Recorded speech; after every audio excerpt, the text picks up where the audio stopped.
Welcome to the first Stav-Tech video, well, proper one at least, of 2024. And lots of things is happening. There is a Turbo VR6. There is a VR5 in Thomas's MR2, including a DSG box, all mounted in. There is the car we have sold. It is actually sold, it's just not gone anywhere yet because we've been waiting for MOTs and stuff to restart after the Christmas and New Year break. Hopefully, by the time you watch this, it will be MOT'd though. And my car now identifies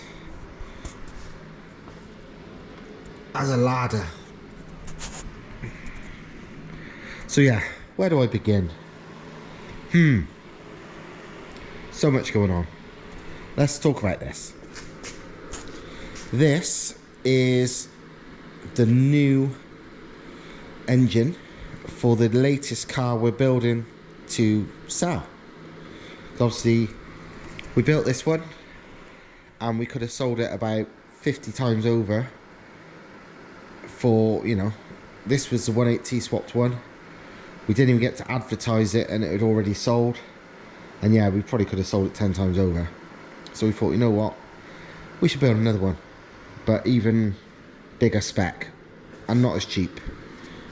And it's gonna be this. This is a 24 valve VR6 that we've decided, you know what, let's turbocharge it. Just because, well, VR6s are good. Even in NA form, this would make easily 240, 250 horsepower, just with, you know, intake and exhaust. But yeah, let's spice it up a bit. Who doesn't like a turbo? So we're not going crazy. It's not going to be like, you know, one of these 1500 brake VRs, because it's in a sub 1000 kilo mid-engine rear-wheel drive car. Because don't forget, we like these cars, the ones we're selling, to be like OEM but better, and that's what we're doing with this. This will be basically high compression, low boost, very fast spooling turbo. Yes, it looks massive, but it's a super fast spooling turbo considering the engine size. And yeah, it'd be like something would be from the factory, just really fast. I mean, this would be a legit supercar. And also, don't this look awesome? This looks fantastic. VR6s with a turbo and, you know, just a better inlet manifold and this nice cam cover, which I shined up, just looks absolutely awesome. And I mean, and to be honest, it'll probably end up looking much nicer than this one complete. This is just the basics so far. But yeah, it's going to be roughly how you see here. It's going to be only running low boost, maybe half bar or so. So it's not going to make giant power, but it'll probably still make at least 400, but with like OEM feeling. And 400 in a 1000 kilo car is, yeah, legit supercar territory. So yeah, it's going to be a weapon. The turbo of choice is this badass unit, a billet Holset HE351 8cm from Compressor Racing. It's a legit unmodified Holset turbo, 8cm turbo housing, which normally would be pretty bloody small for a big VR, but like I said, we're trying to do it with, we're going to do low boost and OEM style response and drivability and everything. So 8cm is ideal, really. I mean, it's not exactly small regardless, but for the goals of this, it'd be perfect. Super responsive, but makes great power and looks mega too. What these are, this is a funny turbo. Most HE 351Ws that exist are like HX35, HX40 hybrids. They've got HX35 turbine sides and HX40 compressor wheels. But this isn't that really. It's more like a, you know, like a 2024 version of a HX35. It's HX35 turbine wheel and housing.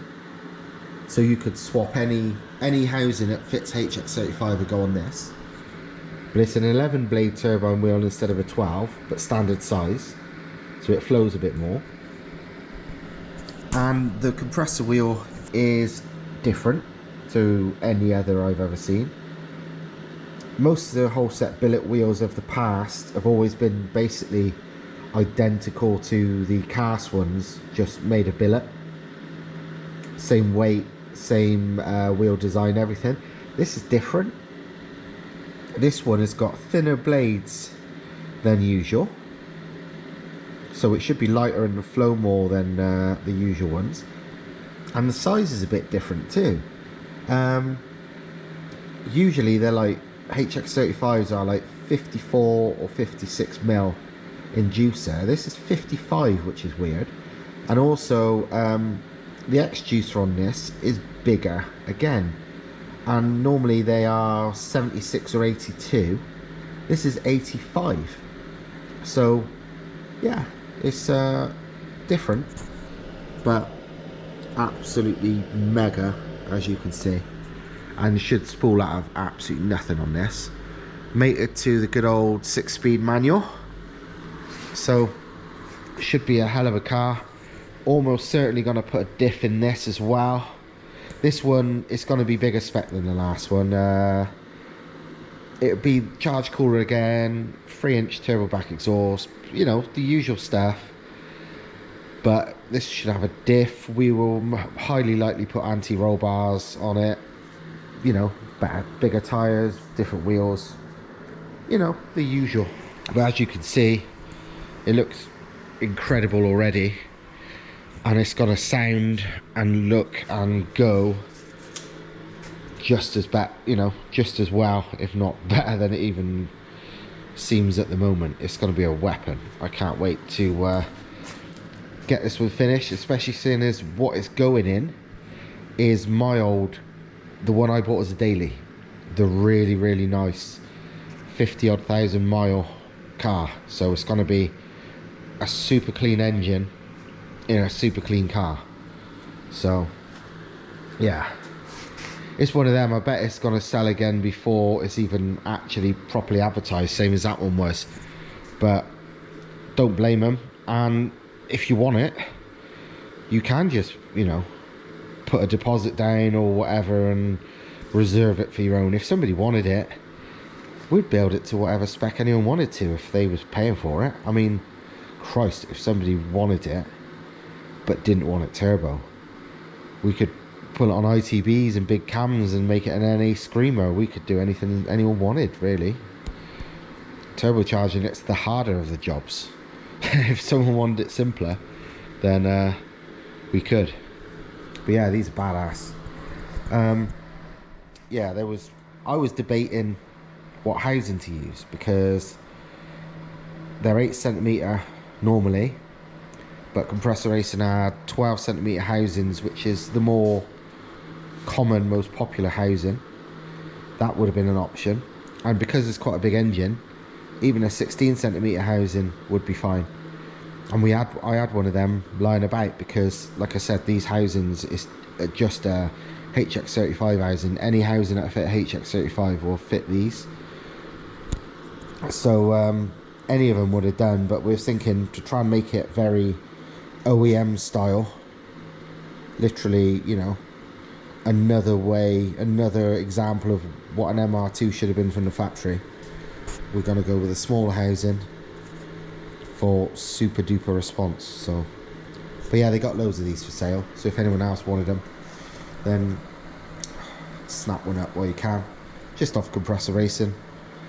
Get hold of them on well, if you want it cheapest, actually, get hold of them on Facebook.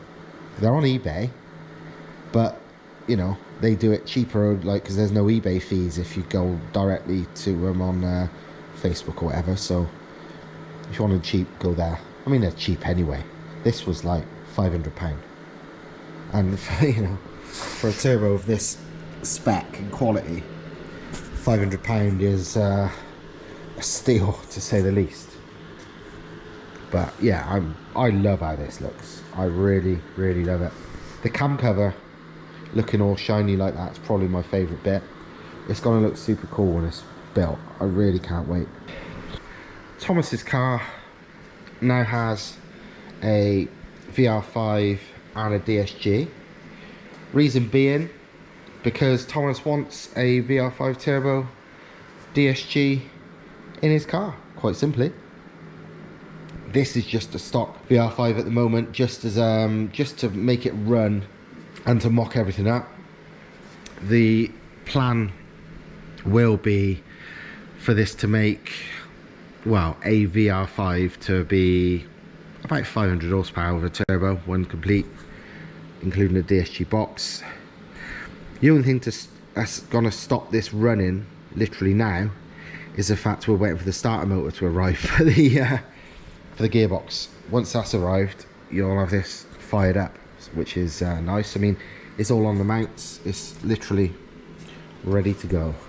And yeah, my car, which the bloody thing's not actually been used for 8 months, even though it only probably had a few weeks worth of work to do on it, because of, well, life and this job getting in the way, you know, making this business out of these stupid cars. I've not actually, you know, this has been 8 months off the road. Crazy. But yeah, a couple of things happened over sort of Christmas time that made me decide this car's now gonna be a Lada, and just generally more stupid. I mean, it always was stupid, you know, it's got the Queen on there and stuff, and in its original spec it was a sleeper. There was no two ways about it. It was completely standard looking, yet had lots of power. This time it couldn't be quite as standard looking because I added the various vents for the cooling and aero reasons. So rather than, well, it couldn't be standard looking, but it still needed to look like it wasn't fast. And because people are stupid, that's quite easy.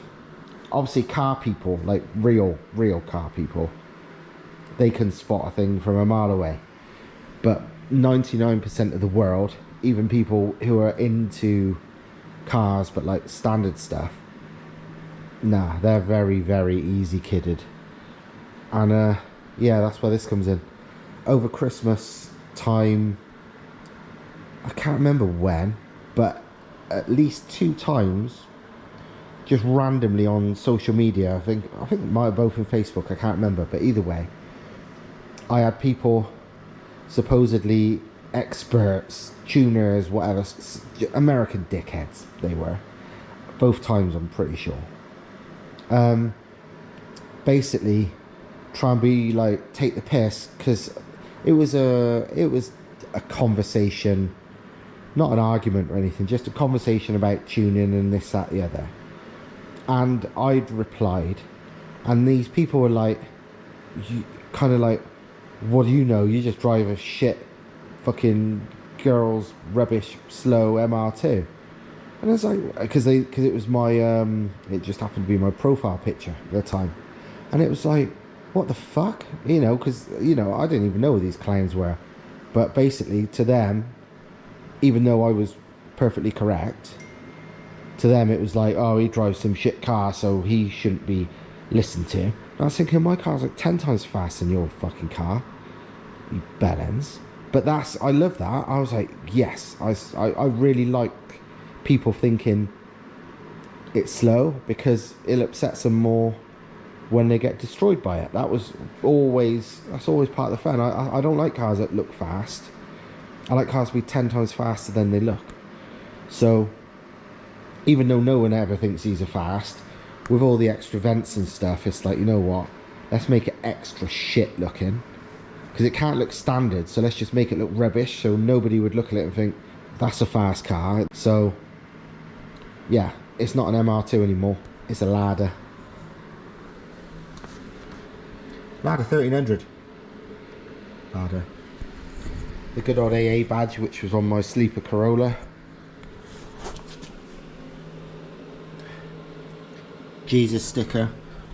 I was thinking that I used to have the Jesus fish on the Corolla, but I can't remember where I've put it. And then the ones that I found for sale looked shite, and then I saw that and that was funnier. So my Skoda Racing beige hubcaps. It's not even beige, it's more like baby poo diarrhea sort of colour. Sort of a horrible light brown. I don't know how well it shows in the picture, but yeah, these are actually well, hubcap geeks might recognise them, but these are actually E36 BMW hubcaps, wheel trims, whatever you want to call them, which are pretty rare to find these days because nearly all E36s left have got alloys like you'd expect. But these are actually, you know, legit old 90s E36 wheel trims, which I painted poo colour and added some Lada badges, centre caps, which I think I had to get from Bulgaria if I remember right, or somewhere in Eastern Europe, because, you know, Lada. So yeah, obviously the Queen, hello mom, hubcaps. Turns out the Lada front badge is exactly the same shape and diameter as the Toyota one. Honest to God, like the oval shape of that is fucking millimeter perfect to the standard Toyota one. There is some other changes, additions, shall I say, to the outside of this to make it look even more shit, but they've not arrived yet, so you'll see them another time. But this is the gist of it. People was like, oh, why don't you like make it all like max power and all that stuff? And it's like, no, because that's the point. And as much as I want people to think it looks slow, most people don't get it. So if you sort of max powered it up, you usually look like a dickhead to everybody rather than like anything else. Whereas this, at least it just looks weird and like slow, but it's not like it's, you know, it's not covered in fucking just bollocks. So yeah. And other people, there was also, oh, why don't you just like paint it terrible colours and stuff? It's like, well, not really, because I don't want to actually wreck the car. I want it to be underneath a really nice car. I just want it to be hidden. I mean, for fuck's sake, you take off the hubcaps and it's like 9x17 fucking lightweight wheels on it and 275 wide semi-slick tyres. It's about pretending it's slow rather than making it shit. Rat look and all that kind of stuff. Don't do it for me, because I won't want to make things rusty and knacker it up on purpose. You know what I would have? One of those fake rust or patina wraps that you see. Some of them are fucking genius, and it makes the paint look knackered, you know, when it's not, it's just a wrap. But oh, I don't know much about wraps, but I bet you that would cost like £1,000, so no thank you. But I would love that. I think that would actually be ideal. But yeah, aside from that, car's still not finished. I have actually made progress, although if you look in here you might not think so. I have finally worked out the wiring, so it's gonna have everything now. It's going to have anti-lag, launch control, rolling anti-lag, all sorts of stuff. I've got everything worked out with the buttons and switches and stuff like that. Pretty much everything's wired in, barring one or two minor things. I've not actually finished putting things together yet, because Demon Tweaks are still messing me about regarding the faulty AEM gauge that I bought off him. Which, yeah, I've proved to him now without a shadow of a doubt that it's 100% a faulty gauge and nothing else. Because the sensor and the wiring and everything works, but the gauge itself does not. And but they're still dragging their heels and this, that, the other, and it's driving me nuts, because I don't want to put it all back together when I have to change that gauge anyway. So it's really fucking frustrating. And they're like, oh, we have to wait for our distributor, AM distributor, to get back to us. It's like, yeah, but that ain't my problem. They're not my distributor, you're my distributor. It's really annoying, because I bought bloody loads of stuff off Demon Tweaks over the years, and I've never had a problem because nothing's ever been faulty.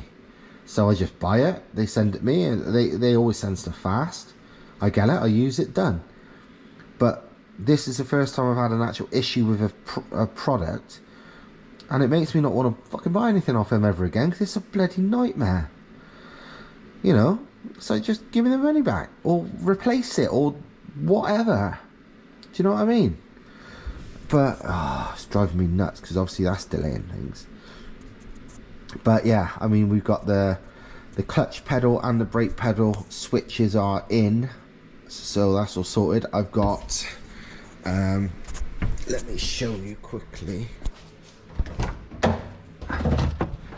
My switches for shenanigans have been greatly reduced, because I've worked out some clever stuff with the Ignitron, hence all of this kind of crap. This is basically going to turn on race mode. Literally, that is what it's called in Ignitron, is quality. Race mode, which will activate that light to tell me as well. And in race, I worry how bright that is. I might have to move it somewhere else if it's that bright. But anyway, flick that on. Race mode is activated, the light will come on to also tell me, and in that mode I will have launch control, anti-lag, rolling anti-lag, all that kind of stuff.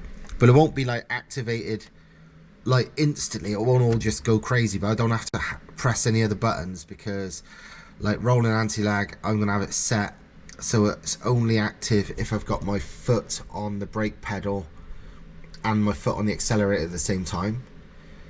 And normal anti-lag will be, I think it'd probably be, I'll have it so it's activated if I'm on the throttle, that's when it activates, and then when you let off, that's when it actually starts. But again, only with race mode switched on. And launch control is much the same, where it only works when you've got your foot on the clutch. So it's all very clever, which means I really only need one switch to switch it all on, which is nice, because I did originally plan to have all kinds of buttons and switches and stuff until I kind of learned how the Ignitron works, which is stupid really, because all I had to do is press F1 to load up help on the mapping software, and it turns out it's got the most in-depth, really easy to understand help section you've ever seen. But because I didn't read that, I thought it'd be more complicated than it was. But doing it this way, it should be really good. So I just got to wire it all in now. It's all there. I just got to run the wires there to here, because the wires I need are already in here. Because, for example, this switch, I'm going to reuse the factory aircon on-off switch, which is pin, don't know, one of these. I can't remember without checking this, but one of them. You could use something like the cruise control and all that, but because this loom, whatever it came out of, didn't have cruise control, I'd have to add another wire to one of the pins, and what's the point when I can just reuse the aircon one? So I'm going to reuse the aircon one to that. this light will be reusing the EPC light, which is like traction control and stuff, I think. And yeah, job done. I can, thanks to the way Ignitron works, you can program anything to do anything. So I'll have the aircon on off switch to turn on and off race mode, the EPC light to activate with race mode, and good times. Aside from that, that's pretty much it. These are a load of newly machined, brand new crank pulley damper jobbies, harmonic dampers, to be used with new trigger wheels which have arrived from the laser cutters. This is actually a prototype VR6 pulley trigger wheel combo. As you can see, super nicely, like perfect fit. He's welding. These are 180 ones, and yeah, just everything's everything.